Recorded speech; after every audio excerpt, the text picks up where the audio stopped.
নমস্কাৰ বন্ধু বান্ধৱীসকল, স্বাগতম জনাইছোঁ অল টিপছ 2.0 MG ইউটিউব চেনেললৈ।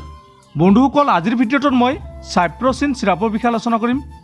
এই সাইপ্ৰচিন চিৰাপটো কি কামত ব্যৱহাৰ কৰা হয়, ইয়াতে কি কম্পজিশ্যন আছে, ইয়াৰ মূল্য কিমান, এই চিৰাপটো ব্যৱহাৰ কৰাৰ পিছত আপোনাৰ কি অসুবিধা হ'ব পাৰে আদিৰ বিষয়ে ভিডিঅ'টোত আলোচনা কৰিম। তো বন্ধু বান্ধৱীসকল, আপোনালোকে ভিডিঅ'টো স্কিপ নকৰাকৈ আৰম্ভণিৰ পৰা শেষলৈকে চাব। বন্ধুসকল, এই চিৰাপৰ মূল্য হ'ল 93 টকা আৰু ইয়াৰ কোম্পানীটোৰ নাম হ'ল জুপিটাৰ ফাৰ্মাচিউটিকেল প্ৰাইভেট লিমিটেড আৰু ইয়াতে মুঠ 200 ml পেক আছে। ইয়াত থকা মূল কণ্টেণ্টসমূহ হ'ল ইয়াতে চিপ্ৰহেপ্টাডাইন আছে আৰু ইয়াতে ট্ৰাইকলিন চাইট্ৰেট আছে। বন্ধুসকল, ভিডিঅ'টো আৰম্ভ কৰাৰ আগতে এটা অনুৰোধ জনাওঁ, যদিহে আপুনি এতিয়ালৈকে আমাৰ চেনেলটো ছাবস্ক্ৰাইব কৰা নাই, আপোনালোকে প্লিজ ছাবস্ক্ৰাইব কৰি দিব আৰু কাষত থকা বেল আইকনটো প্ৰেছ কৰি দিব। তো বন্ধুসকল, সাইপ্ৰচিন চিৰাপটো এণ্টি হিষ্টামিন ঔষধ হিচাপে কাম কৰে।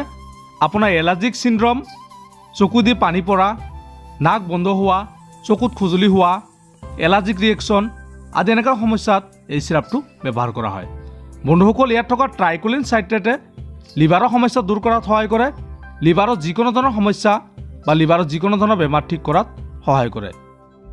বন্ধুসকল, যদি কোনো ব্যক্তিৰ ভোক নালাগে, কোনো খাদ্য খাবলৈ মন নাযায়, শৰীৰ দুৰ্বল লাগে, এনেকুৱা কণ্ডিশ্যনত এই চিৰাপটো ব্যৱহাৰ কৰিলে 100% ঠিক হৈ যাব। বন্ধুসকল, যদি কোনো ব্যক্তিৰ এজমা হয়, যকৃতৰ ডিছঅৰ্ডাৰ বেমাৰ হয়, এনেকুৱা কণ্ডিশ্যনত এই সাইপ্ৰচিন চিৰাপটো ব্যৱহাৰ কৰা হয়। বন্ধুসকল, ইয়াতে চিপ্ৰহেপ্টাডাইন হাইড্ৰক্লৰাইড আছে 2 mg আৰু ইয়াতে ট্ৰাইকলিন চাইট্ৰেট আছে 300 mg। বন্ধুসকল, এই চিৰাপটো শিশুৰ বাবে 5 ml কৈ দিনত 2 বাৰ খোৱাৰ পিছত ব্যৱহাৰ কৰাব আৰু এডাল বা বয়সীয়া লোকে আপোনালোকে 10 ml কৈ দিনত 2 বাৰ খোৱাৰ পিছত আপোনালোকে ব্যৱহাৰ কৰিব। বন্ধুসকল, এই চিৰাপটো ব্যৱহাৰ কৰাৰ আগতে সদায় ডক্টৰৰ পৰামৰ্শ ল'ব। ডক্টৰৰ পৰামৰ্শ নোহোৱাকৈ আপোনালোকে এই চিৰাপটো কেতিয়াও ব্যৱহাৰ নকৰিব। তো বন্ধুসকল, এই সাইপ্ৰচিন চিৰাপটো ব্যৱহাৰ কৰিলে ক্ষীণ মানুহ শকত হৈ যাব।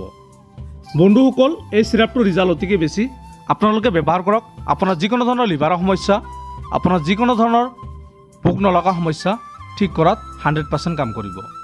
বন্ধুসকল, এই চিৰাপটো ব্যৱহাৰ কৰাৰ পিছত আপোনাৰ ছাইড ইফেক্টে দেখা দিব পাৰে, যেনেকৈ আপোনাৰ মূৰ ঘূৰোৱা সমস্যা, বমিৰ ভাৱ, বমি হোৱা, অস্থিৰতা, অত্যাধিক ঘাম ওলোৱা, হাৰ্টবাৰ্ণৰ সমস্যা, টোপনি লগা সমস্যা, এনেকুৱা ধৰণৰ সমস্যাই দেখা দিব পাৰে। তো বন্ধুসকল, এইবোৰ হ'ল সাধাৰণ ছাইড ইফেক্ট। ইয়াৰ ওপৰত যদি কোনো ধৰণৰ ছাইড ইফেক্টে দেখা দিয়ে, তেন্তে আপোনালোকে এই সাইপ্ৰচিন চিৰাপটো ব্যৱহাৰ কৰিবলৈ বন্ধ কৰিব আৰু ডক্টৰৰ পৰামৰ্শ ল'ব। তো বন্ধু বান্ধৱীসকল, আজিৰ ভিডিঅ'টো ইমান আছিল। যদি ভিডিঅ'টো ভাল লাগে, প্লিজ এটা লাইক কৰি দিব আৰু এই সাইপ্ৰচিন চিৰাপটোৰ বিষয়ে অধিক জানিবৰ কাৰণে আপোনালোকে কমেণ্ট কৰি জনাই দিব পাৰে। ধন্যবাদ।